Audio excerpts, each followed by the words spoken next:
सबसे पहले तो मैं डॉक्टर नरेंद्र सिंह रैना जी को उनके नामांकन पर बहुत बहुत बधाई शुभकामनाएं देता हूं।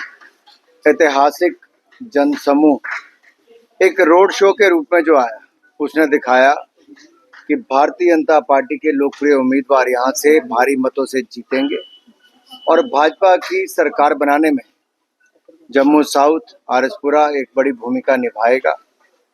और मुझे पूर्ण विश्वास है जो काम हमने धारा 370 हटाकर किए हैं, हमने जो वाल्मीकि समुदाय हो या पीओजेके से आए शरणार्थियों को उनके अधिकार देने की बात हो, 9 सीटें हमने ट्राइबल क्षेत्र के अपने गुज्जर बकरवाल भाइयों के लिए विधानसभा में देने का काम किया हो, या फिर जो सबसे बड़ा जम्मू कश्मीर में शांति लाना, विकास के नए आयाम स्थापित करना, रिकॉर्ड निवेश लाना, रिकॉर्ड टूरिस्ट यहाँ पर लाना, आईआईटी, आईआईएम, एम्स ऐसे अनेकों संस्थान, मेडिकल कॉलेज, नर्सिंग कॉलेज खोलना, जनता चाहती है अब उसमें और गति मिले ताकि डबल इंजन की सरकार बने, केंद्र में भाजपा, प्रदेश में भाजपा। अनुराग जी, राहुल गांधी जो है विदेश जाकर विवादित बयान दे रहे हैं, उन बयानों को कैसे देखते हैं? जिस तरह से उन्होंने सिखों को लेकर बयानबाजी की है, ओछी टिप्पणियां करके सुर्खियां बटोरना और भारत का नाम बदनाम करना, अब यही कांग्रेस और राहुल गांधी जी की राजनीति रह गई है।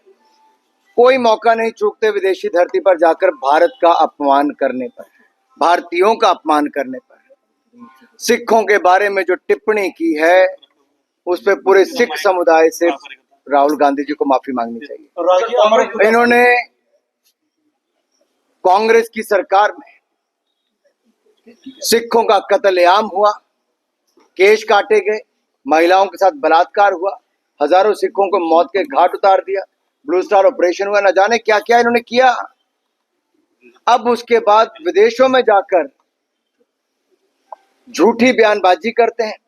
मेरे साथ उस तरफ भी इस तरफ भी कितने सिख भाई खड़े, किसी को पगड़ी पहनने पर कोई मनाही नहीं है, सब शान से गर्व के साथ पहनते हैं। हमारे प्रधानमंत्री जी गुरपर्व हो या कोई अन्य ऐसा त्योहार हो, गुरुद्वारे में जाकर पगड़ी पहनते हैं, सिखों के कार्यक्रम में गए वहां जाके पगड़ी पहनते हैं। आखिरकार ऐसी क्या मजबूरी है कि झूठ बोलना जरूरी है राहुल गांधी के लिए? कितना झूठ बोलोगे, कितना पानित करोगे? इसी तरह से राष्ट्रीय स्वयंसेवक संघ के ऊपर भी जिस तरह की टिप्पणियां वो करते हैं, झूठ बोलने से बाज नहीं आते, क्योंकि उनके जो मेंटोर हैं सैम पित्रोडा, उन्होंने भारतीयों पर जो नस्ल भेदी टिप्पणियां की है उसे भारत अभी भूला नहीं है। और मैं एक बात कहूंगा, विदेशों में जाकर आप भारत को बदनाम करके, विदेशी ताकतों का सहयोग लेकर, विदेशों से चंदा इकट्ठा करके जितना मर्जी प्रयास कर लीजिए, हिंदुस्तान की जनता ने 3 बार लगातार कांग्रेस और उनके सहयोगियों को नकारा है, आगे भी नकारेगी। फॉर्मर यूनियन होम मिनिस्टर जो हैं सुशील कुमार शिंदे, उन्होंने अभी एक स्टेटमेंट दिया है। उन्होंने कहा है कि कश्मीर में जाके जो है मैं डरा हूँ। वो उस बयान को आप कैसे देखते हैं जो सुशील कुमार शिंदे? मुझे लगता है जो हिंदू आतंकवाद कांग्रेस ने एक थ्योरी दी थी, इन्होंने हिंदुओं को तब भी बदनाम करने का प्रयास किया और जम्मू कश्मीर को तब ज्यादा स्वायत्तता देने की बात करते थे। अस्पा के बारे में जो इनकी टिप्पणियां थी, जम्मू कश्मीर में तिरंगा झंडा फहराने पर जिस तरह से हम लोगों को गिरफ्तार करते थे, ये अपने आप में दिखता है इनकी मानसिकता को। इन्हीं के ही पार्टी के नेता राहुल गांधी जी अपनी बहन के साथ आकर अपनी यात्रा खत्म करके बर्फ के गोले बना बनाकर खेल रहे थे, हंस रहे थे, आनंद उठा रहे थे। ये वातावरण किसी ने खड़ा किया तो नरेंद्र मोदी जी की सरकार ने, जिन्होंने कश्मीर से भय की स्थिति को खत्म किया, पथराव को खत्म किया, अलगाववाद, आतंकवाद में भयंकर कमी लाने का काम किया है।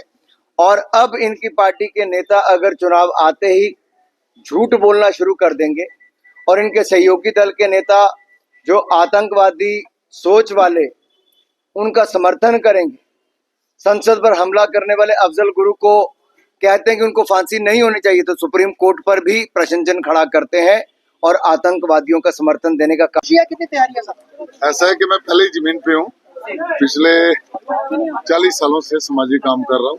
एपी में काम किया, बीजेपी में काम किया, और जब से मेरा कैंडिडेचर पार्टी ने दिया मुझे, जब मुझे टिकट दिया तो तब से मैं जमीन पे हूँ और मैंने पूरी विधानसभा में टूर किया है और सब लोगों से मिला हूँ।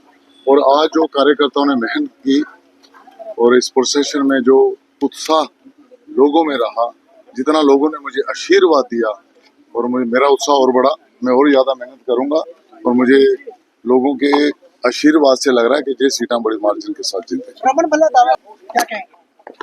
ऐसा है कि मैं किसी के बारे में टिप्पणी नहीं करूंगा, पर मैं ये जरूर कहूंगा कि सीट कौन जीतेगा ये जनता तय करेगी। और जो जनता का आज उत्साह बता रहा था मुझे, जिस तरह से हम गंगेयाल से चले, लोगों ने रास्ते में लोग रोक के हम सबका वेलकम किया और जो यूथ में उत्साह था, लोगों में उत्साह रहा, माताओं में, बहनों में, भाइयों में, तो मुझे लगता है कि जनता का आशीर्वाद बीजेपी के साथ है और बीजेपी की आरसपुरा जम्मू सीट जीतेगी और जम्मू कश्मीर में बीजेपी सरकार बनाएगी।